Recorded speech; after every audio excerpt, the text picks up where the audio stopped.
ටිකක් කන්න පුළුවන් රාට මෑ පොලොස් සැඹුල අලකොල වැන්ජනේ මිච්චි කට්ට සම්බෝල එක්ක උණු උණුවේ මෑ එකක් කෑව දෙකක් කනවා ඒ තරම් රහයි කන්න අරන් ඉල්ල ආඩි වෙලා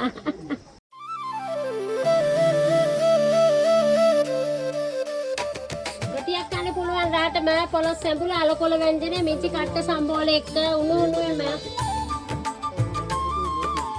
මේ පොලොස් මේ අලකොල එකක් කෑව දෙකක් කනවා ඒ තරම් රහයි කන්න අරන් ඉල්ල ආඩි වෙලා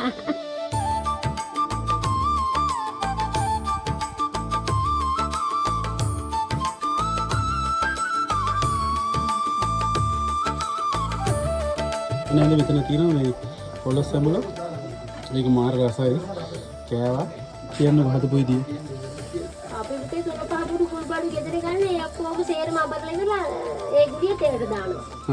තෙලට දාලා ඒක රම් පාට වැඩි වෙනකොට පොලොස් ටික දානවා ඊට පස්සේ කිරි ටික දාලා වහලා තියෙනවා. ඉතරයි. ඊට පස්සේ නන්දාලා කිව්වා මේ කුරුඳු කොලේ කතාව. කුරුඳු කොලයක් දාන්න තියෙනවා නම් කුරුඳු කොලයක් දාන්න. එතකොට එනවා විදිය.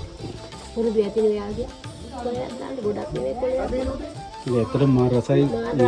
මෙතනට ආවොත් බොඹුරු වෙල්ලේ ආවොත් කාලේ යන මේ නන්දාගෙන් රොටියයි මේක වන්දනන්නේ මිංචි කට්ට සම්බෝලේ. මිංචි කට්ට සම්බෝලේ අලකොලේ වැන්ජනේ පොලොස් සැඹුල අලකොල වැන්ජනේ මිංචි කට්ට සම්බෝලේ ඇවිල්ලා රාටම රාටම තියලා ආවොත් කාලේ යන්න ඇවිල්ලා බොඹුරු වෙලේ ආවොත් පඩි පෙලෙන් ගොඩ වෙන තැනම කඩේ. රාටම කන්න පුළුවන්.